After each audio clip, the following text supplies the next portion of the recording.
What if this winter didn't just bring cold, but a cascade of systemic shocks, not just a storm, but power shortages, fuel chaos, financial tension, and political gridlock?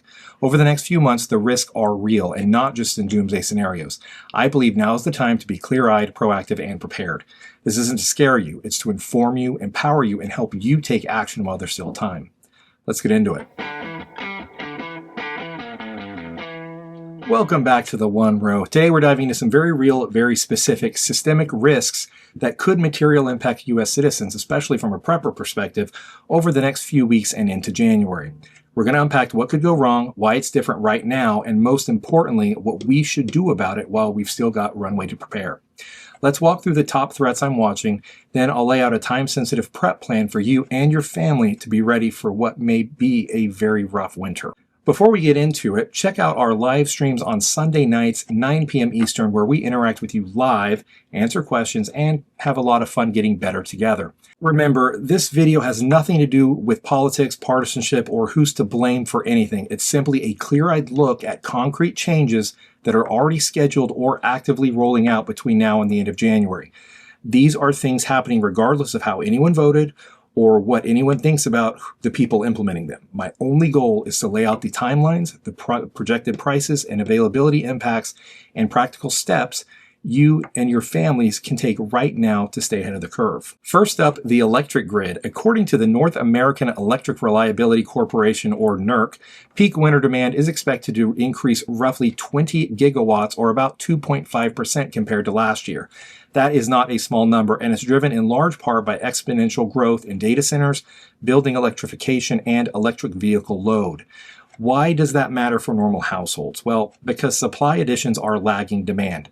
NERC notes that resource growth from batteries, demand response, and others is insufficient to fully bridge the gap. During extreme cold snaps, when heating demand spikes, that mismatch could lead to supply shortfalls, even controlled outages in some regions.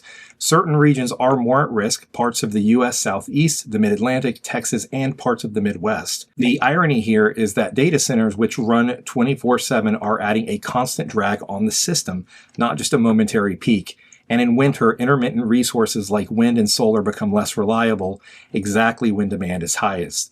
In short, there is a legitimate risk of grid strain this year, especially if we see prolonged deep cold like it's expected to be in the upper Midwest and Northeast. The next risk is distillate fuel. We're talking heating oil, diesel, and other middle distillate products.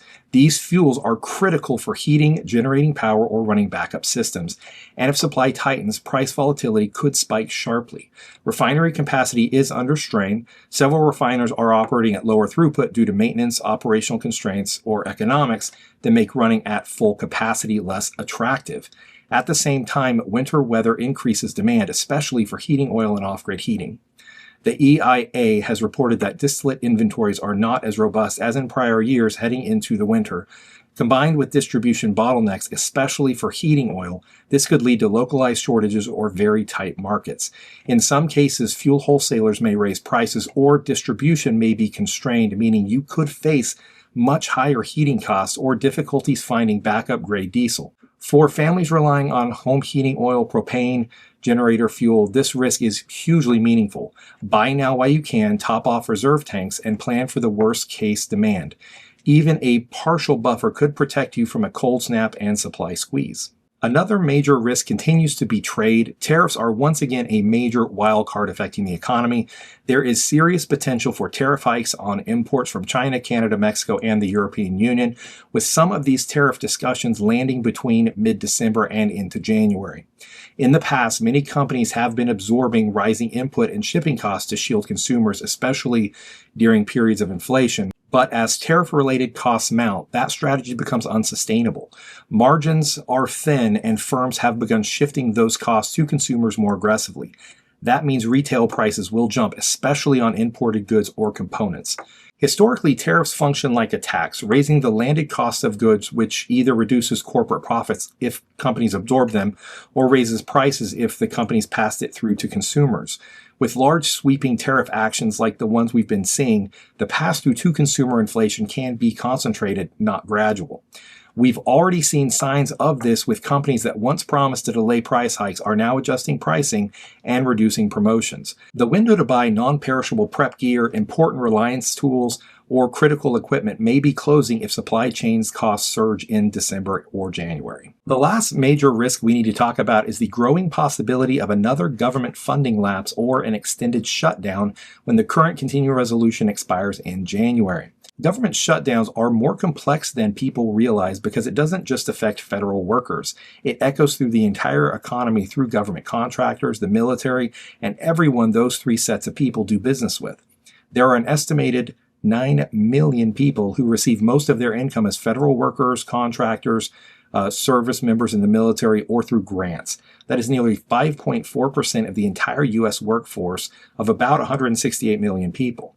We've already seen multiple short-term funding patches this year, and Congress is approaching another deadline with no long-term agreement in sight. When Washington relies on temporary extensions instead of a full-year budget, it increases the odds that one of these extensions eventually fail, and the longer negotiations drag out, the more political incentives shift toward brinksmanship. One of the drivers ending the most recent shutdown was the upcoming Thanksgiving and Christmas holidays. If the shutdown happens again after January, what is the driver for them to make a deal and open again? Some analysts have warned that if negotiations break down early in the year, both sides will dig in more deeply than during prior shutdowns. The longer political pressure builds, the harder it can be to find a compromise. If a shutdown stretches beyond a few weeks, public services degrade, federal backlogs grow, and the entire economy will slow down. Given that we're potentially entering a tense window, here are specific steps to take ideally before mid-January when a lot of these risks converge together. First, run your generator if you have one. Test battery systems and make sure you've got enough fuel or propane on hand. Consider locking in propane or heating fuel purchases now if possible. Next, build a 4 to 6 week winter buffer for fuel and heat. Whether it's heating oil, diesel, or other distillates, stock up safely if you have the capacity. Even a partial buffer can buy you time if supplies tighten. Next, we need to prepare for financial volatility. Increase your cash reserves in physically accessible cash. Consider holding a portion of liquid funds in multiple places. You need to review your monthly budget, buffer for inflation, and your higher utility costs. Also, consider reducing the amount of money that you're going to be spending over the holidays so you have more on hand. Also, you want to consider your own risk exposure. For gear, tools, critical prepping items you've been putting off, consider buying them sooner rather than waiting. Tariff-driven price rises could tip the balance. In order to prepare for potential strain on the power grid, lower your baseline electricity usage now, adopt energy-saving practices, unplug non-critical devices, and plan for load shedding. Confirm that your emergency lighting, power backups, and alternate heating are ready, particularly if you live in a very cold area. Next, you want to make sure that you have supplies for at least 1 or 2 weeks of basic needs: food, cash, medicine, water. Keep important documents, identification easily accessible, and talk to your family about contingency communication and mutual plans. Look, I know this sounds like a lot, but here's the thing. We're not doing this because we want to imagine worst-case scenarios today. We're doing it because we care. We want to make sure that if things tighten over the winter, and there's good reason to think they will, we have a plan and a buffer to protect our families and our loved ones. This is about resilience, not fear. It's about realism, not panic. And it's exactly what preparedness is for. The next few weeks are a window. If you take smart, deliberate action now, you're more likely to navigate this winter safely and with confidence. If you found this video helpful, please hit that like button, subscribe to the channel if you haven't, consider sharing it with someone who might need to know this information. The more people who are prepared, the stronger we all are. We'll see you next time.